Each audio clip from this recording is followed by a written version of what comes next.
था।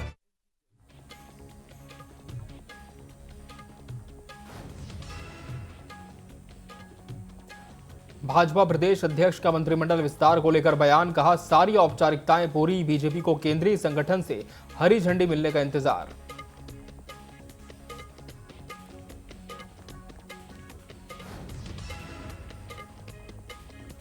National Herald मामले में लगातार देश भर में सियासत जारी। कांग्रेस के राष्ट्रीय प्रवक्ता ने की प्रेस वार्ता, भाजपा पर साधा निशाना। कहा, भाजपा सरकार का राहुल सोनिया पर झूठा आरोप।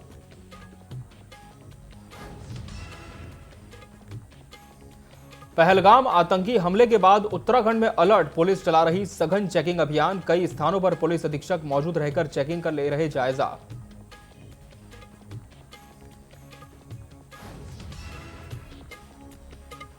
और चारधाम यात्रा को लेकर सरकार लगातार तैयारी में जुटी। वरिष्ठ अधिकारियों की जिम्मेदारियां की गई तय। कांग्रेस ने सरकार पर बोला हमला।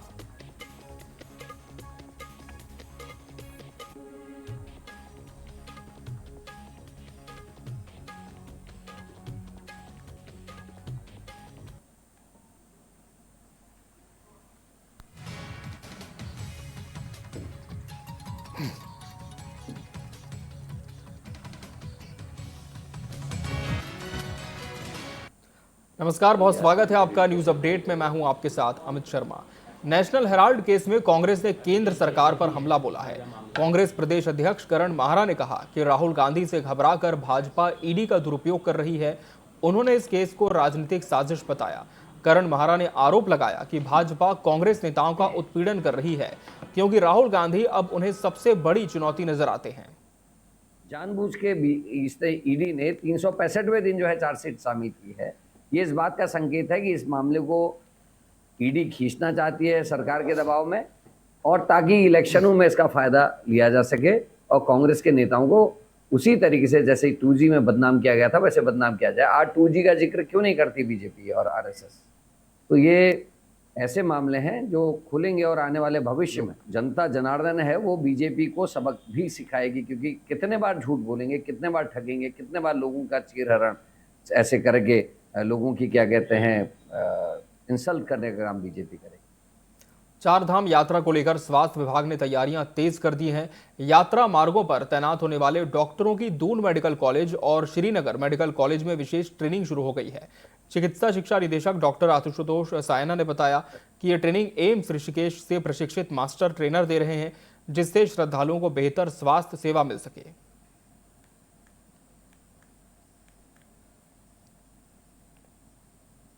गत वर्ष भी जो है हम लोगों ने यहाँ पर के जो चिकित्सक हैं उनको हमने एक मास्टर ट्रेनर के रूप में ट्रेन करवाया है एम्स से, और इस बार हम उन्हीं मास्टर ट्रेनर से जितने भी स्वास्थ्य कर्मी वहाँ पर जो है चारधाम रूट पर ड्यूटी करेंगे, और जितने भी जो है स्वास्थ्य कर्मी जो है इन रूटों पर जो है बार बार जो है और एक रोस्टर के रूप में जो है वहाँ पर कार्यरत होंगे, उन सभी को जो है ये ट्रेनिंग कराई जा रही है। और मुख्यतः दून मेडिकल कॉलेज में और श्रीनगर मेडिकल कॉलेज में जितनी भी हमारी जो है ये सुविधाएं हैं, ट्रेनिंग की सुविधाएं, वो वहां पर हमने विकसित कर दी है।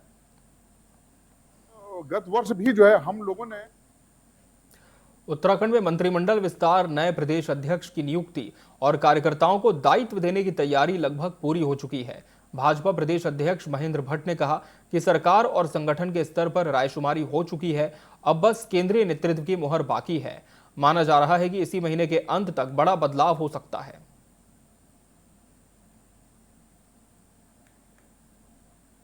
ये रणनीति कुछ नहीं है, रणनीति बन चुकी है और बहुत जल्दी प्रदेश अध्यक्ष की घोषणा होगी, उनके लिए नामांकन तिथि घोषित होगी, उसका राष्ट्रीय अध्यक्ष का भी होना है, और मंत्रिमंडल विस्तार के संदर्भ में भी पार्टी लाइन स्पष्ट है, मंत्रिमंडल विस्तार यथासमय होगा।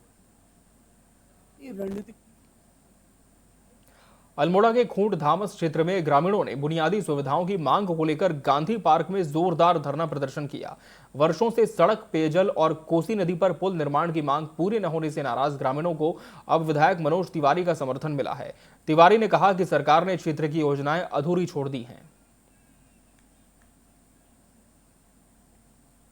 आज ही प्रातः मैंने प्रभारी प्रधानाचार्य को फ़ोन किया, क्या मैंने कहा पानी नहीं आ रहा है, मैं वहाँ धरने में जा रहा हूँ, तो मैं उसी तरह की बात, उन्होंने कहा नहीं विधायक जी, जिस दिन आपने आदेश दिए उस दिन से पानी हमें प्रचुर मात्रा में मिल रहा है। और उसके साथ साथ जहाँ तक जो मोटर मार्ग है, जो हमारा खतियाड़ी पौधार से लेके चाड़ है, ये 12 से 17 में जब हरीश रावत जी की सरकार थी, मैं विधायक था, तो उस समय मैंने इसकी प्रथम चरण की प्रशासनिक वित्तीय स्वीकृति कराई थी और इसका शिलान्यास कराया था और इस काम के प्रथम चरण का प्रारंभ करवाया था और ये रोड कट गई थी और पुल का भी स्वीकृति करा दी थी। लेकिन दुर्भाग्य 17 के बाद 5 साल विपक्ष के विधायक रहे, सरकार रही और उसमें 1 इंच काम नहीं हुआ है। हरिद्वार के रुड़की में 10 साल की प्रेम कहानी का खौफनाक अंत हुआ। युवक ने प्रेमिका पर चाकू से वार कर पेट्रोल डालकर उसे जलाया और फिर खुद को भी आग लगा ली। दोनों की हालत गंभीर है। अस्पताल में युवती ने बताया कि शादी से इनकार के बाद युवक ने यह खौफनाक कदम उठाया।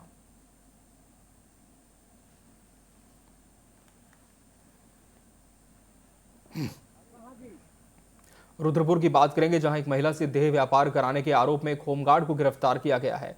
महिला ने पुलिस को तहरीर देकर दुष्कर्म, मारपीट और अनैतिक गतिविधियों के आरोप लगाए थे। पुलिस ने आरोपी होमगार्ड ओम प्रकाश को गिरफ्तार कर कोर्ट में पेश किया। मामले की गंभीरता को देखते हुए पुलिस जांच में जुटी है।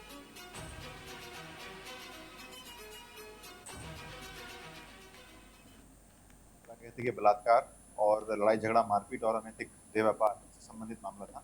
इसमें जो प्रतिवादी है वो एक होमगार्ड है और यहाँ पर कार्यरत है कोतवाली रुद्रपुर में।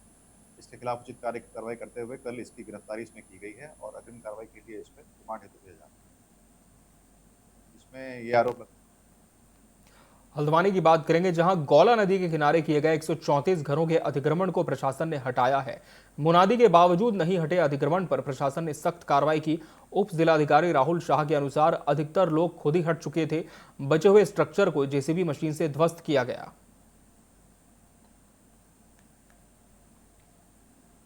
रेलवे लाइन और गौला के बीच में करीबन 134 परिवारों के द्वारा अस्थायी रूप से टेंट इत्यादि बना के अपने रहने के लिए अतिक्रमण किया गया था।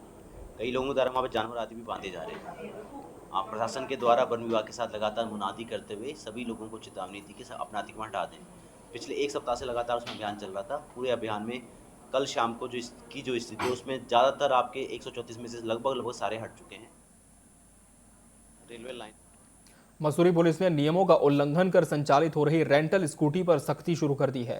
पहले चरण में 56 स्कूटी के चालान किए गए। सीईओ मसूरी मनोज असवाल ने स्पष्ट निर्देश दिए हैं कि स्कूटी का संचालन लाइसेंस में दर्शाई गई जगह से ही हो।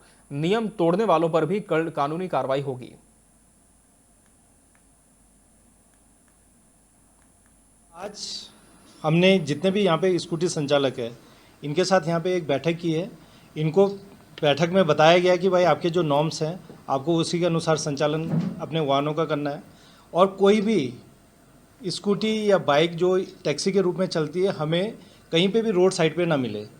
आज इसी के तहत हम लोगों ने लाइब्रेरी चौक पे और ये जो हमारी स्प्रिंग रोड है इस पे लगभग हम लोगों ने 56 चालान किए हैं और ये कार्रवाई आगे भी लगातार जारी रहेगी।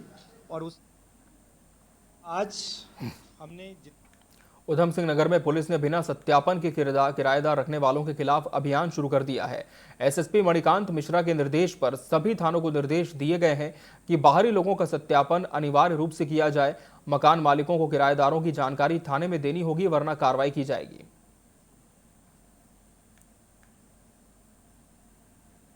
ऐसा निर्देश हमें प्राप्त हुआ है और अब लगातार उधम सिंह नगर जनपद में ऐसी जगहों को चिन्हित किया जाएगा जहां इस प्रकार के संदिग्ध लोग रह रहे हैं और सत्यापन की कार्रवाई निरंतर की जाती है। ऐसा निर्देश हमें प्राप्त हुआ है।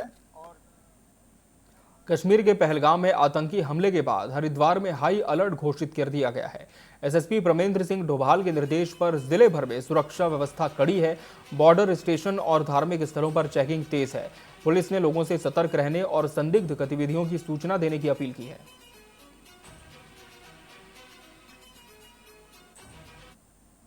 आतंकी हमले के बाद से हरिद्वार पुलिस लगातार कल रात से ही पूरी सुरक्षा को मद्देनजर रखते हुए जितने भी महत्वपूर्ण इंस्टॉलेशंस हैं उसकी सुरक्षा को ध्यान में रखते हुए लगातार फुट पेट्रोलिंग गश्त पर हम लोग लगातार कर रहे हैं। साथ में ग्रामीण क्षेत्र और सिटी क्षेत्र में भी लगातार पुलिस बल चेकिंग कर रहा है और इसमें जो भी संदिग्ध व्यक्ति या संदिग्ध वस्तु इस प्रकार की कोई सूचना पुलिस को मिलती है उस पर तत्काल पुलिस के द्वारा कार्रवाई की जा रही है। बागेश्वर जिले के गरुड़ क्षेत्र में वनाग्नि रोकथाम के लिए संयुक्त रणनीति तैयार की गई है। एसडीएम जितेंद्र वर्मा की अगुवाई में वन, जल निगम, फायर और पुलिस विभागों ने मिलकर गोष्ठी आयोजित की। जंगलों को आग से बचाने वाली ग्राम समितियों को प्रोत्साहन राशि दी जाएगी और 12 क्रूज स्टेशनों पर फायर वॉचर तैनात किए गए हैं।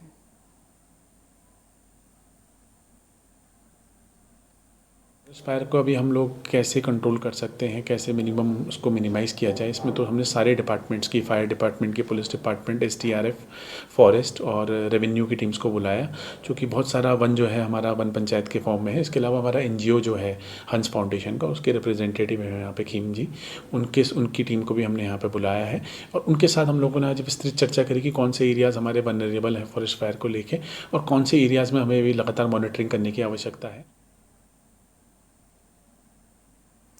कश्मीर के पहलगाम में हुए आतंकी हमले के बाद हरिद्वार में सुरक्षा व्यवस्था कड़ी कर दी गई है। एसएसपी प्रमेंद्र सिंह डोभाल के निर्देश पर जिले भर में अलर्ट जारी है।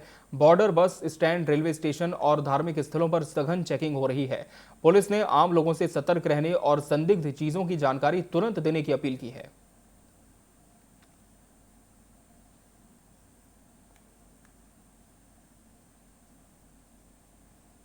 अल्मोड़ा में शहीद स्वर्गीय भोपाल सिंह की पुण्यतिथि पर एसएसबी ने भावपूर्ण श्रद्धांजलि अर्पित की।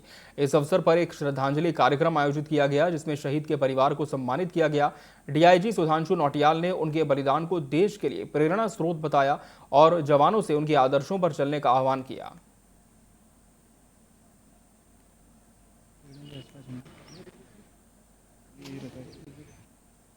हमारे साथी शहीद भोपाल सिंह जो बाल्टा गांव के ही हैं, यहीं के रहने वाले थे, उनका वो वीरगति को प्राप्त हुए थे आज ही के दिन 23 अप्रैल 2009 में असम में कर्तव्य के निर्वहन में। तो उनकी उस पुण्यतिथि पर आज ये श्रद्धांजलि सभा का आयोजन किया गया।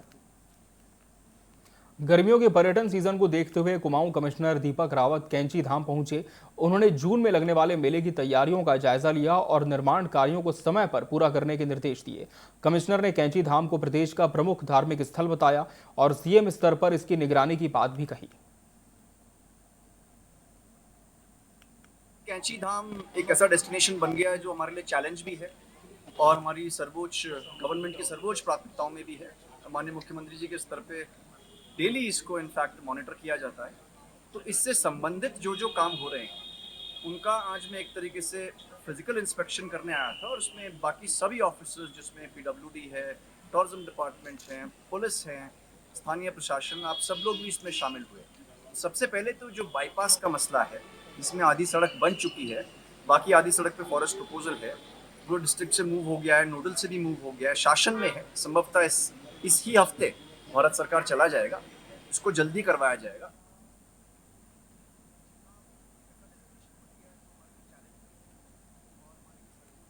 गवर्नमेंट के और यहां रुकेंगे एक ब्रेक के लिए। ब्रेक के बाद भी खबरें लगातार जारी हैं।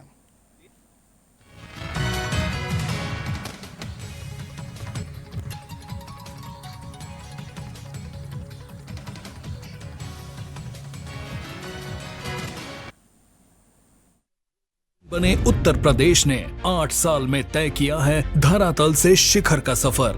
2017 से पहले वाले बीमारू राज्य के धब्बे को मिटाने के लिए अपराध के प्रति जीरो टॉलरेंस, अधोसंरचना का तीव्र विकास और युद्ध स्तर पर किया गया है कल्याणकारी योजनाओं का क्रियान्वयन। एक्सप्रेसवे, एयरपोर्ट, मेट्रो रेल, रोजगार, शिक्षा, स्वास्थ्य, किसान सम्मान निधि, फसलों का उचित मूल्य और ईज ऑफ डूइंग बिजनेस में यूपी बना है नंबर 1। 500 साल बाद अयोध्या में श्री राम लला का भव्य मंदिर और दिव्य भव्य महाकुंभ में 66 करोड़ 30 लाख से अधिक श्रद्धालुओं के पुण्य स्नान से विरासत का संरक्षण और आर्थिक उन्नति की गढ़ी गई है नई परिभाषा। प्रधानमंत्री नरेंद्र मोदी के मार्गदर्शन और मुख्यमंत्री योगी आदित्यनाथ के कुशल नेतृत्व में $1 ट्रिलियन इकोनॉमी के लक्ष्य की ओर तेजी से बढ़ रहा है उत्तर प्रदेश। करके दिखाए जो, डबल इंजन सरकार है वो।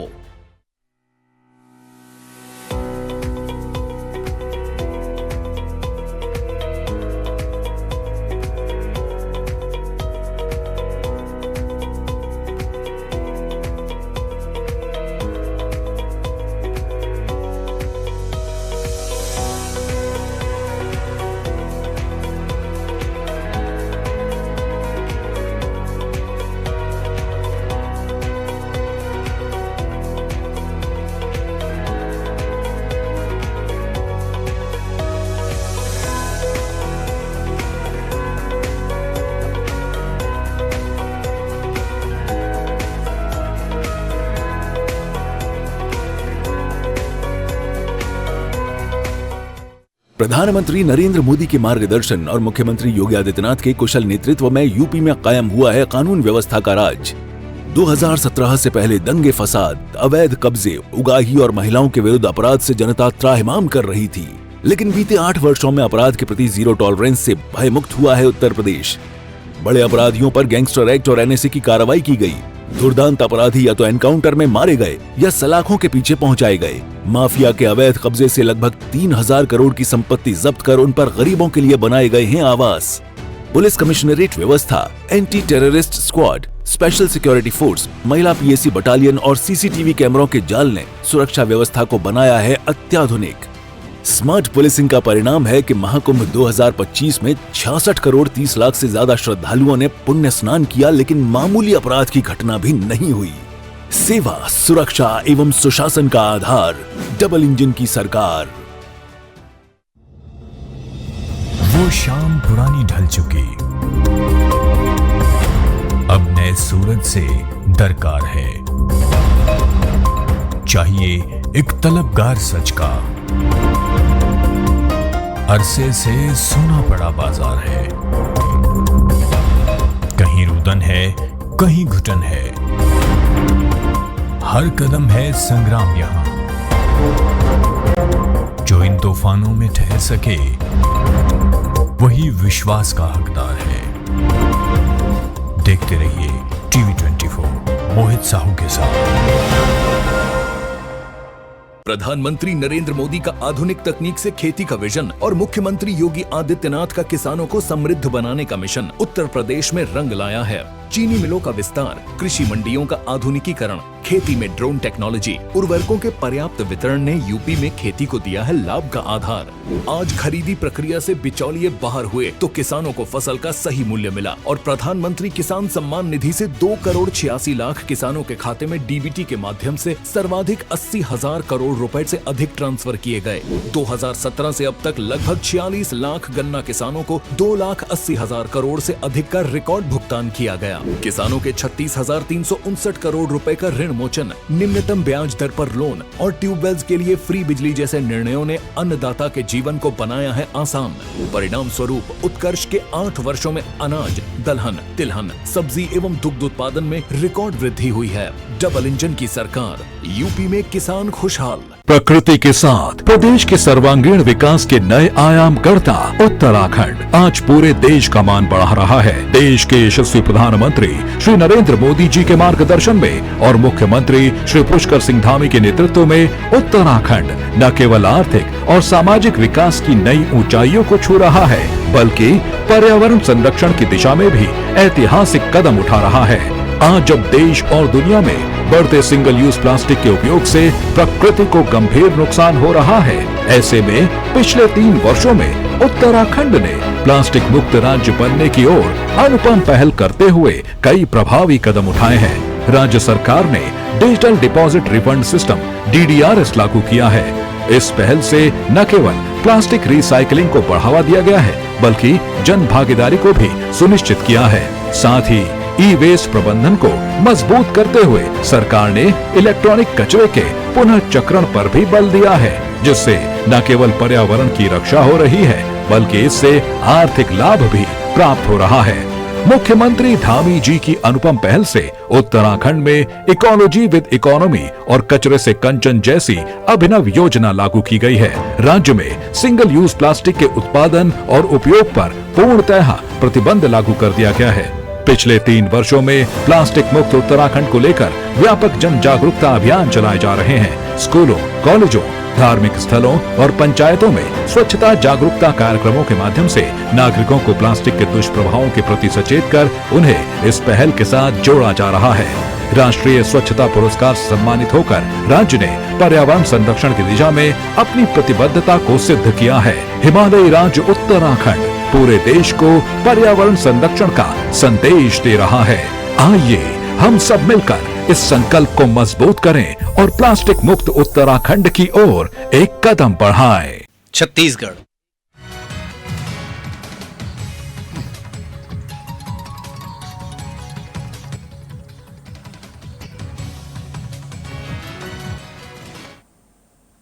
ब्रेक के बाद एक बार फिर स्वागत है आपका। बढ़ते हैं खबरों की ओर।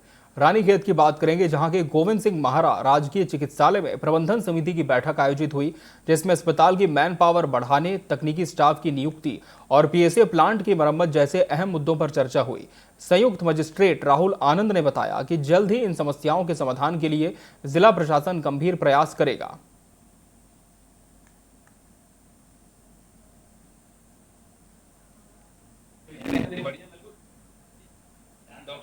जम्मू कश्मीर के पहलगाम में हुए आतंकी हमले की देश भर में निंदा हो रही है। योग गुरु स्वामी रामदेव ने इस घटना को भारत की सबसे शर्मनाक आतंकी वारदातों में से एक बताया।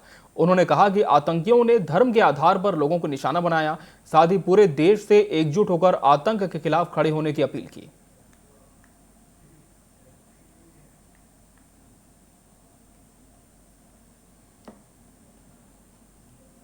इस्लाम अलग है और कट्टर इस्लामिक उन्माद अलग है, जो जिहाद को और आतंकवाद को जन्म देता है। और इस समय सबको आकर के इन आतंकवादियों के मंसूबे हैं, इनके ऊपर प्रहार करने के लिए सबको पहल करनी चाहिए। मैं देखता हूं कुछ राजनेता अभी भी चुप्पी साधे बैठे हुए हैं, सो कॉल्ड इन्फ्लुएंसर्स, यूट्यूबर्स, जो चिल्ला चिल्ला करके भारत को और भारत माता को गाली देते हैं, भारत में रामकृष्ण को और हमारी सनातन के प्रतीकों को, मानदंडों को गाली देते हैं, वो सब के सब सन्नाटा में चुप बैठे हुए। ये क्या कहता है? इसका मतलब इरादा भारत की एकता, अखंडता और संप्रभुता को चुनौती देने का ही है। लेकिन कोई लाख यत्न कर ले, ये ठीक है।